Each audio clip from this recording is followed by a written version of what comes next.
무슨 의도야? 안녕하가십시오. 단밤이었습니다. 장가 이사님이 이끄십시오. 휘둘리지마. 너는 니칸이면 돼. 집주인이 장대희 회장. 7회 박세로이 장가의 복수 경고. 집주인이 되어 나타난 장대희. 니 놈이 보고 싶었다. 저도 많이 보고 싶었습니다. 니가 왜 여기서? 그만둬. 니가 있을 곳이 아니야. 일단 장가 사람들은 단밤 테이블에 자리 잡고 근수가 서빙을 하러 가자 장 회장은 일을 그만두라고 한다. 제가 있을 곳이 어딘데요? 장가가 제가 있을 곳입니까? 자네 장가 주식을 샀더군. 8년 전 장가 주식 폭락 당시 말이야. 아마도 박 부장 사망보험금일 텐데 그 돈을 다 무너져가는 장가에 투자를 했다. 이유가 뭐야? 곧 장 회장은 단밤을 찾은 진짜 이유를 드러낸다. 세로이가 19억을 원수 같은 장가에 투자했기에 그 이유를 물어보러 찾아온 것. 믿었습니다. 브랜드 이미지는 실추됐을지 몰라도 장가의 가치, 본질이 달라진 건 아니었으니까요. 장기적으로 본다면 돈이 된다고 생각했습니다. 8년 전 투자는 그렇다 치고 오늘 아침에 한 투자는 무슨 의도지? 6억가량 넣었더구나. 무슨 의도야? 제가 꽤나 신경 쓰이시나 봐요. 8년 전과 같은 맥락입니다. 거짓말이 어설퍼.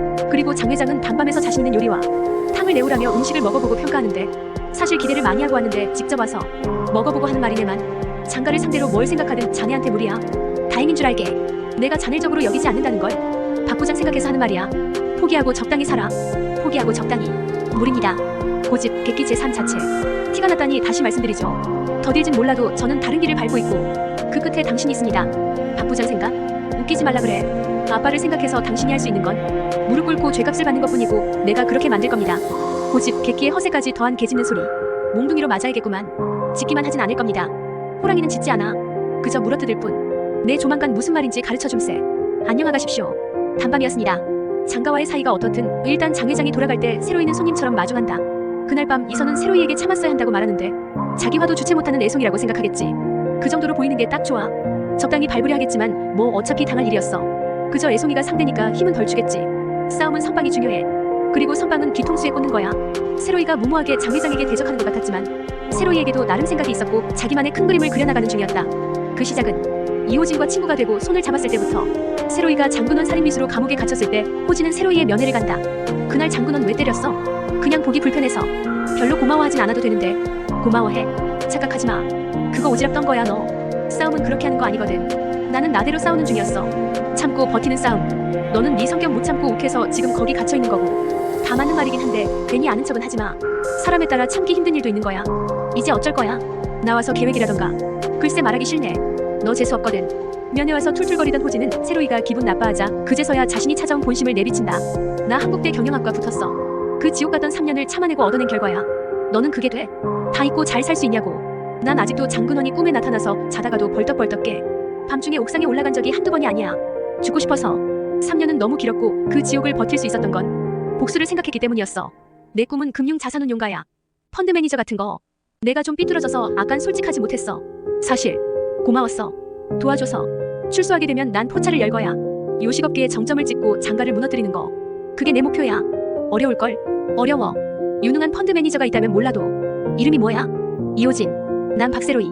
이호진, 너 내 편 할래? 그러려고 왔어. 세로이는 든든한 조력자이자 친구인 호진을 얻었고 그로 인해 장가의 강민정 이사와도 안면을 트게 된다. 의사님께 힘을 실어드리고 싶습니다. 언젠가 어떠한 안건에 관하여 주주총회가 열린다면 말입니다. 근데 세로이야, 여긴 판이 달라. 니 그 몇 억짜리 소중한 가게 통째로 팔아서 갖다 바쳐도 장가 주식 소수점 단위야. 알아? 니가 나랑 동호할 수 있는 일은 아무것도 없어. 소수점을 넘어 장가 지분이 1%를 갖게 된다면 어떨까요?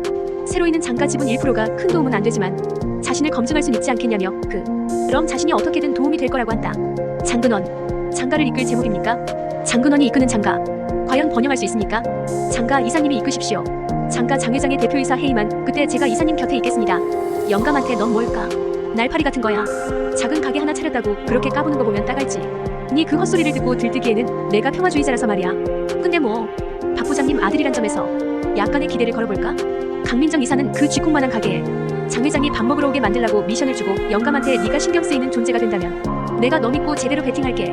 세로이의 주식 투자로 장 회장이 단밤을 찾아왔기에 미션은 성공이었다. 좋아. 너랑 나 우리 한 배 타볼까? 그래 영감, 장근원 제끼고 가보자. 제법 쓰리구만. 하지만 그들이 손을 잡은 것을 장 회장도 알게 된다. 이선은 장가 일행이 다녀간 뒤 사장님을 보며 아직도 자신이 모르는 게 많은 것 같아 짜증이 치민다. 장가와의 관계. 감정적으로 자기 멋에 취해 호구같이 사는 것 같아도 주식 선빵. 8년 전부터 짜여진 계획. 내가 모르는 사장님의 싸움. 짜증이 치민다. 자신도 아는 거 없는데 근수가 와서 사장님이랑 장가 얘기 아냐고 물어보니까 이선은 더 짜증이 팍팍. 한편 장 회장은 근원이 방송국에 돈 넣고 단밤이 방송 출연하는 걸 막은 걸 알게 되고 분노한다. 장가가 못하다는 걸 인정하는 꼴이 아니냐며. 그리고 후계 자질 부족. 근원을 두고 상간에 오가는 말들이 신경 쓰이기 시작한다. 로이 형하고는 무슨 관계입니까? 와서 알 거 아니야. 좋지 못한 관계다. 그놈한테 묻지. 왜 여기까지 와서 나한테 물어? 무서워서요. 나쁜 쪽은 저희 집안일 테니까 걱정 마. 나쁜 건 내가 아니야. 약육강식. 좋은 놈, 나쁜 놈 그 기준이 어떻게 결정된다고 생각하나? 이긴 쪽이 제왕이야. 그리고 나는 항상 이겼지. 네 놈은 내 핏줄이야. 아무리 못났다 해도 내 아들이 송살이 되는 꼴은 못 봐. 그놈 가게는 그만. 저는요. 그렇게 살기 싫어요. 그리고 무슨 일인지는 모르겠지만 단밤이 작은 어항 맞습니까? 로이 형은 아버지 생각보다 강한 사람이에요. 가끔 난 헷갈려.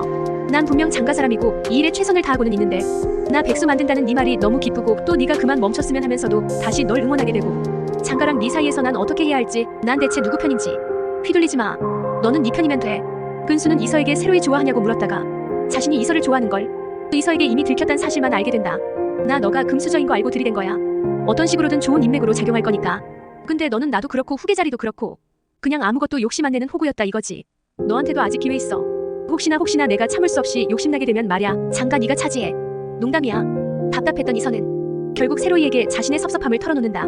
주식 장가와 단밤의 관계를 자신은 하나도 모르고 자신이 믿을만하지 못하냐며 툴툴거리는데 사장님한테 힘내고 싶다고요. 개인적인 일이라도 그게 짐이면 조금 정도는 나눠줘요. 이서의 말에 새로이는 자신이 아버지와 함께 살던 얘기부터 해주기 시작한다. 딸리는 버스 안에서 사장님은 쉼없이 얘기했다. 사장님에게 아버지가 어떤 의미였는지. 장근원, 장 회장과의 악연의 시작, 그들로 인한 아버지의 죽음, 덮어진 진실, 그 이후의 나락, 이호진이란 친구, 복수를 위한 계획, 그 계획을 위한 시간들. 그렇게 지금까지 사장님은 담담히 끊임없이 얘기했다. 나는 귀 기울여 들었다. 그저 들었다. 새로이가 가는 곳에 따라가겠다고 하며 이서가 따라간 곳은 바로 아버지 사건 담당 형사의 집이었다. 형사는 형사직을 그만두고 딸과 살고 있었고 새로이에게 미안하다며 어떻게든 보상하겠다며 무릎을 꿇는다. 형사님이 당신이 날 위해 할 수 있는 일은 진실을 밝히고 자수하는 겁니다. 적어도 딸의 꿈을 응원할 수 있는 당당한 아빠가 되어야 하지 않겠습니까? 사장님의 과거에 내가 아픔을 느낄 때 좋아한다는 이 마음이 사랑임을 깨닫는다. 사장님의 먹먹한 목소리, 북받치는 감정, 다시는 혼자 아프게 두지 않겠다는 생각, 이 남자를 건드는 놈들은 다 죽여버리겠다는 다짐. 이서는 그간 고생하며 살아온 새로이의 팔에 큰 흉터가 있는 걸 보며 속상해 눈물을 흘린다. 조금씩 커져나가고 있던 단밤엔 또 다른 위기가 찾아온다. 집주인 건물주가 바뀌었는데 월세를 5% 인상한다는 데다가 계약 기간이 끝나면 가게 빼고 나가달라는 것이었다. 자기가 장사한다고. 그 남은 계약 기간은 고작 반년 정도였다. 그래서 새로이는 새로운 집주인을 설득하기 위해 연락을 하는데 그 집주인이 장대희 회장. 이 영상이 즐거우셨다면 구독과 좋아요로 다음 소식을 놓치지 마세요.